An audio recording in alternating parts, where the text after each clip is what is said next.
Channel में आपका स्वागत है। ये मेरी आज की कहानी भी एनसीसी ग्रुप की ही कहानी है। ये कहानी हमें नेहा ने बताया था। ये नेहा के दादी के साथ उनके घर में हुई थी। ये जो आज की घटना है।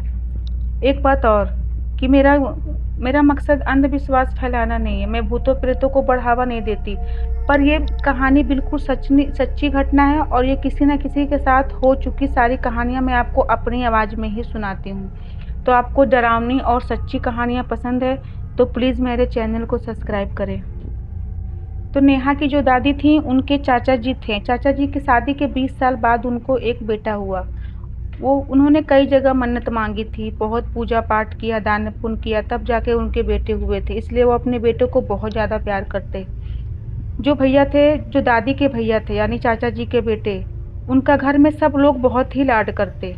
जब वो 15-16 साल के थे तब उनके पिताजी अचानक से बीमार पड़े। काफ़ी दवाई करवाने के बाद भी वो ठीक नहीं हुए और उनकी डेथ हो गई। भैया की उम्र कम थी, इसलिए उनके रिश्तेदारों ने उनकी मदद की। दाह संस्कार से लेकर सब कुछ उनके रिश्तेदार और उनके जो छोटे चाचा जी थे उन्होंने किया और दादी के पापा ने भी मिलकर सब कुछ हर बातों का ध्यान रखा था। अब बाकी था तो केवल अस्थि विसर्जन, जो उनको गंगा जी में करना था और ये अस्थि विसर्जन का काम चाचा जी के बेटे के हाथों द्वारा ही होना था। तो गांव के कुछ लोग उनके बेटे को लेकर गंगा जी की तरफ चले गए। गांव से गंगा जी बहुत दूर थी। वे लोग रास्ते में बहुत ज़्यादा थक गए थे। आसपास कोई आराम करने की जगह भी नहीं थी। काफ़ी देर चलने के बाद उन्हें एक बहुत बड़ा पेड़ दिखाई दिया। उस पेड़ के सामने ही गंगा जी दिख रही थी। तो वो लोग थोड़ा वहाँ बैठकर आराम करने के लिए वहाँ थोड़ा बैठ गए और आराम किया। वो लोग बहुत ज़्यादा थक गए थे, 3-4 लोग थे। तभी भैया ने बोला कि आप आराम कर लो और मैं पंडित जी के साथ अस्थि विसर्जन करके आ जाऊंगा। पर उन्होंने कहा नहीं बेटा, मैं आपको अकेला नहीं छोड़ सकता। लेकिन जब पंडित जी ने बोला कि वहाँ आप लोगों का कोई काम नहीं है, वहाँ सिर्फ इनका ही काम है, जो विसर्जन करता है वहाँ केवल उनका ही काम होता है और थोड़ा बहुत पूजा पाठ करके हम जल्दी ही चले आएंगे और शाम को हमको जल्दी घर भी पहुँचना है, अंधेरा भी जल्दी हो जाएगा। ये सोचकर वो लोग मान गए, यानी वो लोग पेड़ के पास ही रुक गए और जो भैया थे वो और पंडित जी अस्थियों को लेकर गंगा जी की तरफ जाने लगे। अब जो उन लोग के साथ होने वाला था ये किसी ने भी नहीं सोचा था।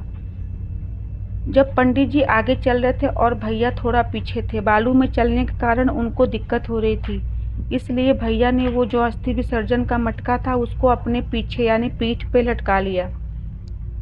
उस अस्थि के ऊपर लाल रंग का कपड़ा लगा था और जो वहाँ पेड़ के नीचे जो 2-3 लोग बैठे थे उनमें से एक शख्स ने देखा कि अचानक से वो अस्थियों का कपड़ा हटा और उस अस्थियों में से काले 2 जले हुए हाथ बाहर निकले और भैया की गर्दन की तरफ बढ़ने लगे।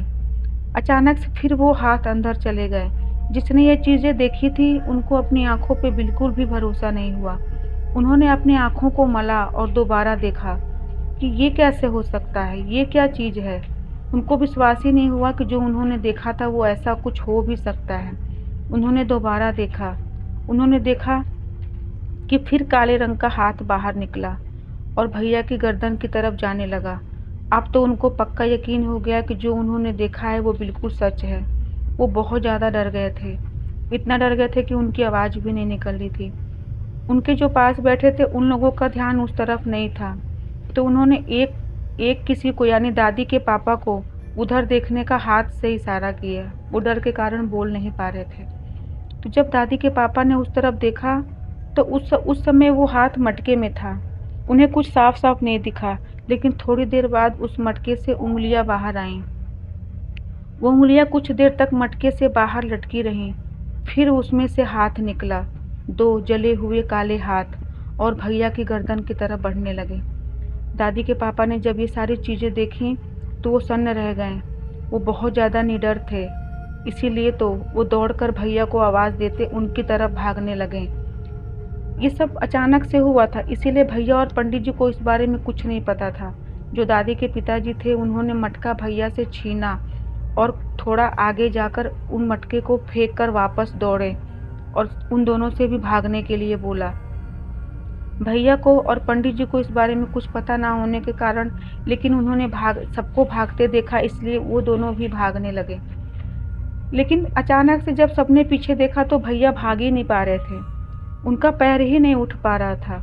तो सबको लगा कि शायद उनका पैर बालू में एक जगह धंस गया है।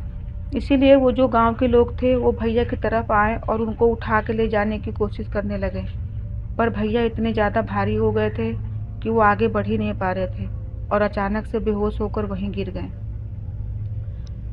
तभी दादी के पापा की नज़र मटके की तरफ गई। उसमें से वो दोनों हाथ अभी भी निकल के उनकी तरफ आ रहे थे। ये देखकर तो सबकी हालत ही खराब हो गई। वहाँ जितने भी लोग थे सबकी रूह कांप गई कि अब क्या करें, इसको छोड़कर जा भी नहीं सकते। तो दादी के पापा ने कहा पंडित जी को कि आप जल्दी से जाओ और देखो आसपास जो भी दिखे, जो भी मदद मिले उसे प्लीज़ यहाँ लेकर आओ। और वहाँ जितने भी लोग थे उन्होंने हनुमान चालीसा पढ़ना स्टार्ट कर दिया। जैसे ही उन्होंने हनुमान चालीसा पढ़ना स्टार्ट कर दिया, वो हाथ जहाँ था वहीं रुक गया, यानी वो हाथ अपने जो अस्थियाँ थी वहाँ चला गया और वहाँ से उन लोगों को देख रहा था। ऐसा लग रहा था जैसे उस हाथ में कोई इंसानी दिमाग आ गया हो।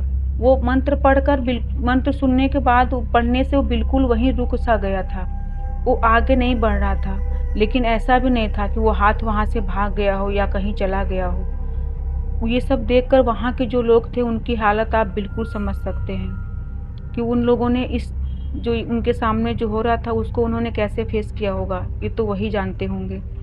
तभी कुछ देर बाद पंडित जी को 2-3 लोग मिल गए। वहाँ पास में एक आश्रम था, पंडित जी उनको वहाँ पे लेकर आए। उन्होंने जो वहाँ लोग थे उन्होंने देखा कि पंडित जी के साथ 2-3 लोग आ रहे थे। उन्होंने गेरुआ वस्त्र पहना था। वो आते ही भैया के ऊपर पता नहीं क्या जल छिड़का और कुछ मंत्र पढ़ा, जिससे भैया तुरंत उठकर बैठ गए और बोले कि मुझे क्या हुआ था। तो दादी के पापा ने कहा बेटा पहले यहाँ से भागो, अभी हमें यहाँ से भागना चाहिए, आगे चल के हम बताएंगे कि क्या घटना घटी थी। आगे जाकर ही आश्रम था, सारे लोग आश्रम की तरफ गए। जिसने ये सब घटना सबसे पहले अपनी आंखों से देखी उनका तो बहुत बुरा हाल था। वो किसी को कुछ बताने की स्थिति में नहीं थे।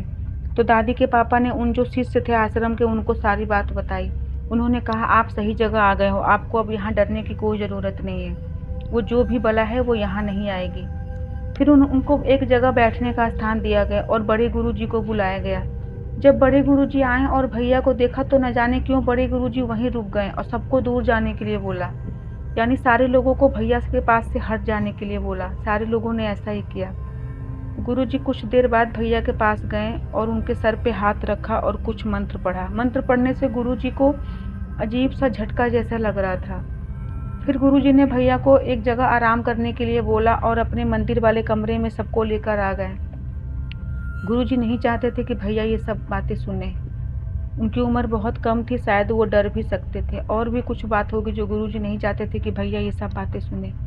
उन्होंने गांव के जो लोग थे उनको बताया कि ये इनके पिता की आत्मा है, इनके पिता की आत्मा प्रेत बन गई है और वो अपने पुत्र मोह में इतनी ज़्यादा पागल हो गई है कि वो इस बच्चे को मारना चाहती है और वो जो आत्मा है वो इसे मार के ही रहेगी। आप कुछ भी कर लो, अगर ये लड़का यहाँ से आश्रम से जैसे बाहर निकलेगा वो आत्मा इसको मार डालेगी। वो बाहर ही इसका इंतज़ार कर रही है। ये सुनकर तो सारे गांव के लोग सन्न रह गए। पंडित जी तो बहुत ज़्यादा डर गए थे क्योंकि उन्होंने अपनी ज़िंदगी में ऐसा कुछ पहली बार देखा था। पंडित जी और दादी के पापा और जो वहाँ लोग थे उन्होंने हाथ जोड़कर गुरु जी से प्रार्थना की कि अब आप ही कोई उपाय बताओ, इस लड़के की जिम्मेदारी अब हमारी है और हम इसके साथ ऐसा कुछ नहीं होने दे सकते। तब गुरुजी ने कहा कि कुछ दिन तक तो इनको यहीं आश्रम में ही रहना पड़ेगा क्योंकि इनके जान का खतरा बाहर है। अगर ये आश्रम में रहेंगे तो ये बिल्कुल ठीक हो जाएंगे। तब तक मैं कुछ उपाय और विधि करूँगा जिससे इनकी जो पिता की आत्मा है उनको मुक्ति मिल जाएगी। तब गुरुजी ने 3-4 दिन गुरुजी ने भैया को अपने पास रखा। 3-4 दिन बाद गुरुजी भैया के साथ उनके घर गए और उनके जो घर था उसको भी शुद्ध किया और उनके पिता की मुक्ति का पूरा उपाय पंडित जी ने अपने हाथों से किया था। उनका कहना था कि ये जो प्रेत है वो बहुत ही ज़्यादा मोह में पड़ गया है। मतलब कि अगर हम किसी चीज़ से बहुत ज़्यादा प्यार करते हैं तो हमें उस चीज़ को मरने के बाद हमारा मोह उससे दुश्मनी में बदल जाता है। गुरुजी की बात सुनकर सारे लोग भैया को कभी अकेला नहीं छोड़ते थे। कुछ दिन तक तो भैया को किसी ने कहीं अकेला नहीं छोड़ा, क्योंकि गुरुजी ने साफ तौर पे कहा था कि अगर वो जहाँ भी अकेले रहेंगे उनके पिता की आत्मा उनको तुरंत वहीं मार देगी। पूजा पाठ होने के बाद भी गुरुजी ने भैया को कुछ ताबीज पहनने के लिए दिया। कुछ दिन तक तो भैया को सपने में बहुत ज़्यादा डरावने सपने आते थे और वो सपने में उठकर बाहर की तरफ दौड़ते थे। लेकिन फिर थोड़ा देर होने के बाद, थोड़ा कुछ समय होने के बाद भैया बिल्कुल ठीक हो गए। ये कहानी उन नेहा की दादी ने उनको सुनाई थी और ये बिल्कुल सच्ची कहानी है। बस आज की कहानी में इतना ही दोस्तों। फिर एक नई वीडियो में एक नई कहानी के साथ आपसे मिलूंगी। तब तक के लिए जय श्री राम।